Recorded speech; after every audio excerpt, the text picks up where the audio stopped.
Shalom, jemaat yang terkasih dalam Tuhan. Sungguh bersyukur pada hari ini kita bersama-sama akan merefleksikan firman Tuhan melalui renungan Gema. Sebelumnya saya mengajak kita untuk berdoa. Mari kita berdoa. Ya Tuhan, kami sungguh bersyukur untuk pimpinan dan penyertaan. Dan inilah setiap kami yang kembali akan merefleksikan akan firman-Mu. Ya Allah Roh Kudus, biarlah Engkau yang bantu setiap kami, sehingga kami pun dapat menangkap apa yang menjadi firman-Mu bagi setiap kami. Kami serahkan waktu ini ke dalam tangan-Mu. Dalam nama Tuhan Yesus kami berdoa. Amin. Tema refleksi Gema pada hari ini yaitu diuji melalui pujian, yang terambil dari Amsal 27 ayat yang ke-21. Saya akan bacakan untuk setiap kita. Kui untuk melebur perak dan perapian untuk melebur emas, dan orang dinilai menurut pujian yang diberikan kepadanya. Saya ulangi kalimat yang terakhir, dan orang dinilai menurut pujian yang diberikan kepadanya. Jemaat yang terkasih, saya ini orang Makassar yang saat ini melayani di Jakarta. Jadi ya hitung-hitung sudah lama juga tidak pulang kampung begitu ya. Dan saya merindukan akan jajanan kota Makassar. Nah, salah satunya itu adalah jalangkote. Nah, jalangkote itu mirip-mirip ya, seperti pastel. Nah, saya mengingat di waktu lampau begitu ya, ketika saya masih remaja, saya dan teman-teman saya berkumpul di sebuah rumah dan kami merencanakan untuk membuat jalangkote. Nah, disclaimer dulu ya, kalau saya itu nggak tahu buat jalangkote. Jadi pada waktu itu saya ikut-ikut saja sama teman-teman saya gitu.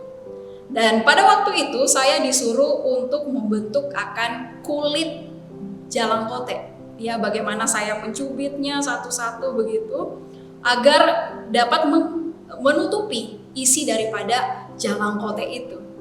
Nah, karena saya pada waktu itu ya tidak tahu membuat jalangkote bahkan sampai sekarang ya. Jadi saya ketika mencoba membungkus akan bungkusan jalangkote itu, saya beberapa kali gagal begitu. Saya harus mempelajarinya sedemikian rupa begitu. Dan ya dalam proses yang ada, pada akhirnya saya berhasil ya untuk bisa membentuk kulit jalangkote di bagian luarnya itu dengan baik begitu. Dan sontak saja teman-teman saya yang melihat pada waktu itu memuji saya, "Wah Ria, bagus Ria, udah bisa berhasil," begitu. Tapi tidak lama setelah saya dipuji begitu dengan teman-teman saya pun mulai tidak berhati-hati. Saya mungkin ya kemakan puji gitu ya, mulai bangga begitu. Dan pada akhirnya singkat cerita saya gagal lagi untuk membentuk akan kulit luar daripada jalangkote begitu. Dan teman-teman saya pun yang tadinya memuji mengatakan, "Wah, bahaya kalau Ria itu dipuji," gitu ya. Nah, jemaat yang terkasih dalam Tuhan, di dalam Amsal 27 ayat 21 pada hari ini menyatakan, "Dan orang dinilai menurut pujian yang diberikan kepadanya." Dan hari ini kita akan melihat bagaimana anak Tuhan yang mengalami ujian melalui pujian. Nah, pujian itu sebenarnya tidak salah di dalam kehidupan kita. Pujian itu dibutuhkan untuk menambah semangat supaya kita semakin efektif di dalam pekerjaan dan pelayanan. Bahkan di dalam keluarga kita perlu memuji satu dengan yang lain, mengafirmasi satu dengan yang lain, agar terciptanya keceriaan dan keharmonisan di dalam keluarga kita.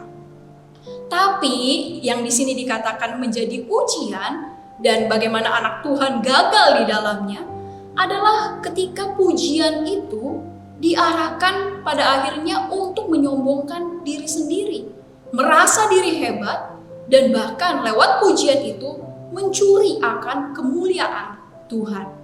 Firman Tuhan menyatakan melalui Amsal 27 di sini bahwa pujian itu sama seperti dapur pengujian yang menguji akan emas dan perak, di mana melalui dapur pengujian disitulah yang dapat mengidentifikasi apakah emas dan perak itu adalah murni adanya.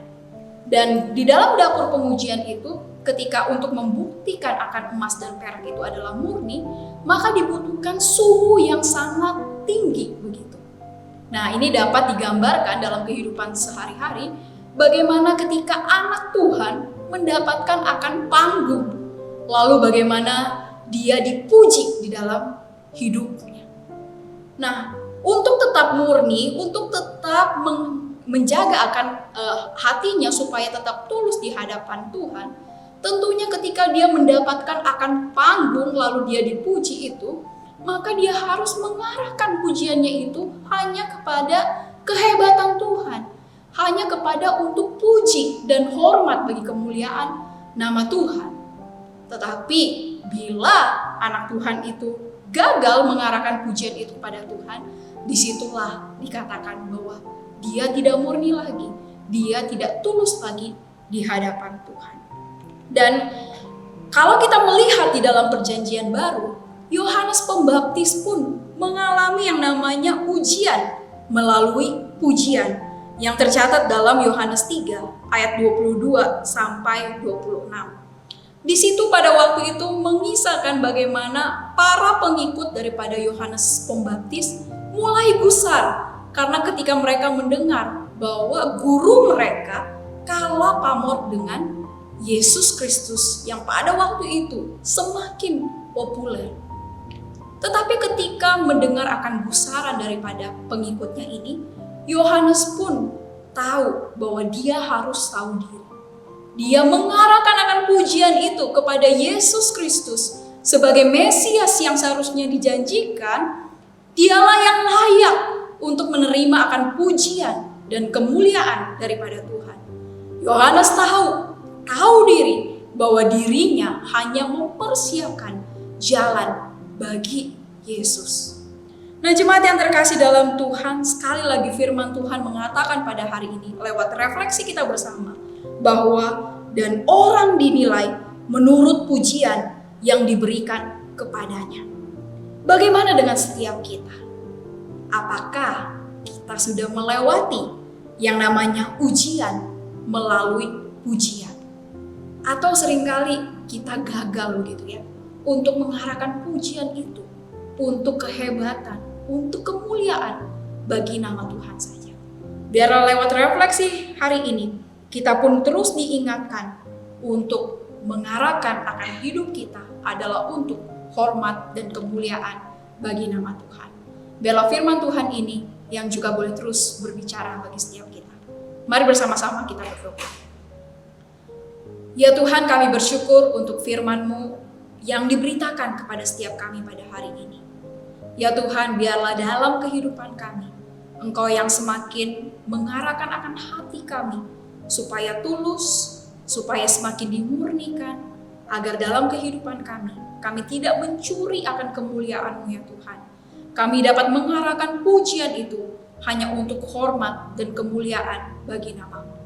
Ya Tuhan, tolonglah setiap kami, tolonglah kami untuk mengingat akan kebenaran firman Tuhan pada hari ini. Sungguh kami bersyukur, dalam nama Tuhan Yesus kami berdoa. Amin.